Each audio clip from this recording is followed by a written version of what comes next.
Hello, my name is Daren Deaton from Fairbanks, Alaska, and I attend Mount Edgecombe High School, which is in Sitka, Alaska. And I'm here with Jorie. Hello, Jorie. And we're here at AFN Elders and Youth Conference. And I have a few questions for you, Jorie. So we have the Living and Loving Our Culture workshops. And can you give us a little explanation what they are and the process of them? Two main workshop kind of tracks, I guess. The first track that we do in the beginning of the afternoon, both today and tomorrow, are the ones that we call Living and Loving Our Cultures workshops. And those are really opportunities for people in our communities who are identified by our community members as experts or culture bearers around different topics, like moose hide tanning is one of our workshop sessions, salmon filleting and preparation, weaving yellow and red cedar bracelets in the Tlingit style, kaspak atikluk, utiklok, making, those kinds of things. We learned that the folks who come to our conference, they love being in our space for lots of reasons, but one of them is that we really get to live and love who we are as Native people. And rather than just talking about the things that we love about our cultures, we thought that it would be really wonderful to create space and time to actually just dive right into living our cultures and loving our cultures. And so the first year that we did this, a couple of years ago, I remember for example, the weaving, the red and yellow cedar with master weaver Della Cini. She's from Kikwan Cake. She had taught this workshop back then, and she's doing it again now. And she had elders come to her workshop that had never in their life had an opportunity to learn how to do their own traditional weaving. And so here at the conference was their first time actually having a chance to engage in their own traditional knowledge. And so that's something that's really special to us. It's something that elders and youth can do together. They can learn alongside each other. And for our elders who never had an opportunity to learn some of our traditional arts, speaking our language, our traditional dancing and those kinds of things, it's a really healing experience. And so it's something that we really love and want to make sure that we make time for.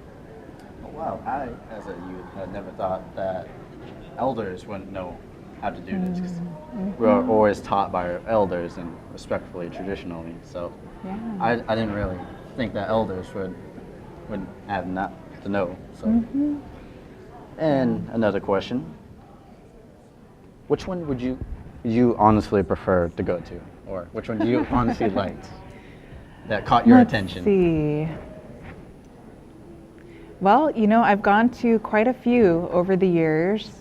One that, this is going to surprise you, one that I actually really loved going to was the first year that we did it, and it was Tlingit men's dancing. And I know that sounds funny. Tlingit men's dancing. I'm an Inupiaq woman, and I went to this workshop, and they were wide open. They wanted men and they wanted women from all over our state to come and participate.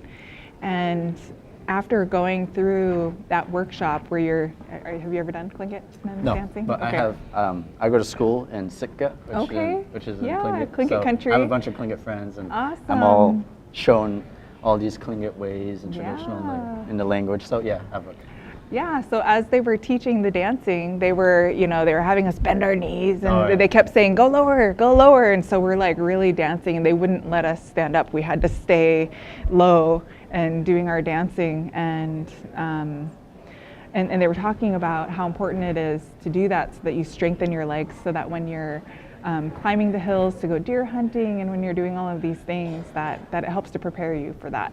And as an Inupiaq woman doing Tlingit men's dancing, actually what it created within me was a deeper appreciation for our men, and really appreciating their strength and how important they are to our communities. And so that might have been a surprise answer. Tlingit men's dancing was one of my favorite workshops that we've done. But I loved learning weaving from Della. I've done Yupik chanting with Aussie and Poali. Yeah, I really love them. Last year, Marjorie Tabon Kunok from Sitnasak, Nome area, she butchered a seal. Anyway, so I love that we have these offerings for our conference participants so that we can actually be learning and loving together. To your point, when you were saying that you were surprised about elders not knowing the knowledge, you know, there have been generations of our people who had been taken from our homes during the period of time that they would have learned our food preparation or learned our language and those kinds of things. And there's a lot that has happened in our history that has actually created barriers to us having our own knowledge. And so when I said that it was a really healing experience, it is, in that it creates space for those in our community who had been taken away during these periods of their life to be able to reconnect to who they are as Tlingit people, as Inupiaq people, as people from all over our state. And yeah, I think that's really beautiful. Oh, yes. Mm-hmm. Okay. I believe I learned more than anything ever in this one trip, because when I was younger, AFN was used to be in Fairbanks, where is my hometown, where I was born. So when of course, younger me, about just running around and everything, full of energy, wasn't really paying attention to the issues in Alaska and around Alaska to all cultures, not just one that we focus on that's in the interior or the northern slope. We're focusing on all of them. And as you said, it's teaching not just the youth, which I mostly thought about, but it's teaching the elders as well. So and everyone in between. Yes, that's what I found very interesting. Awesome. Also, another thing I found very interesting was how you, a Inupiaq woman, is doing others. And so I'm trying to do that with my Tlingit friend down at Edgecombe. Cool. We've been roommates for 4 years. But I find it interesting that other people are trying to learn other languages and cultures and stuff like that, and their dances and such on. Yes. Yeah, I love it. Okay. One thing that I wanted to clarify too is a lot of people think that the Elders and Youth Conference is still run by AFN. And they have good reason for thinking that, because AFN actually hosted the Elders and Youth Conference for many, many years. But this is actually our 15th year at First Alaskans Institute hosting it.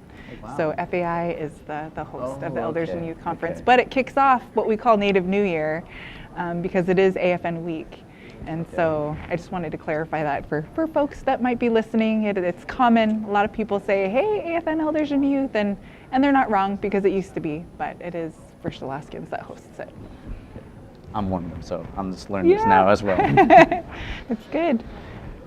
Did you get a chance to participate? Yes, just earlier I was participating with the Gwich'in fiddling and fun. jigging, which I have done about all my life now. So right on. I found it I haven't done it in a while, so I found it very refreshing and back to all the cramps and I'm all pooped out right now. So are you one of the ones that stays up dancing till 4 or 5 in the morning? Yes, I am. Nice. And I haven't done it in a while, so I'm all pooped out for now.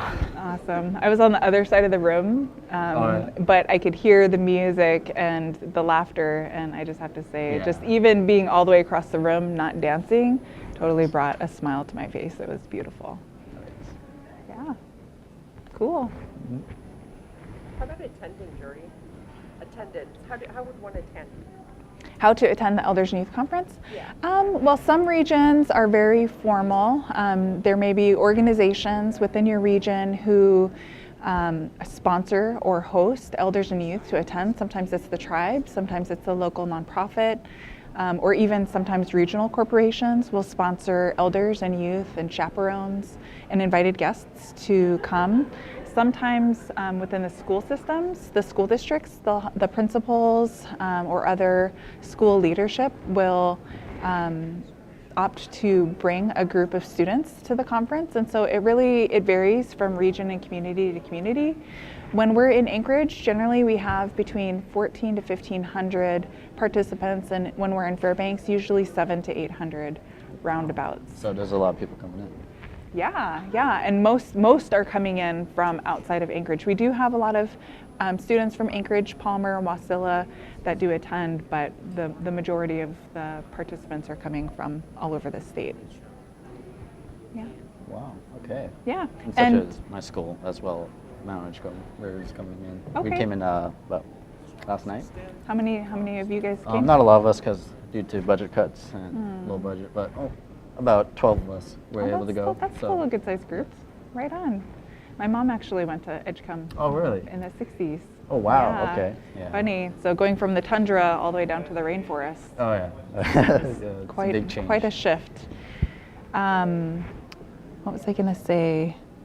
Oh, I was going to say, even though, the Elders and Youth Conference is generally geared more specifically toward our elders and our youth, because we want to create the space for transference of knowledge between generations, we actually welcome all of our community to come and participate. And so you don't have to be an elder or a youth to come. In fact, a lot of our participants who are betweeners, I don't know if that's a word, betweeners, I guess I'm a betweener.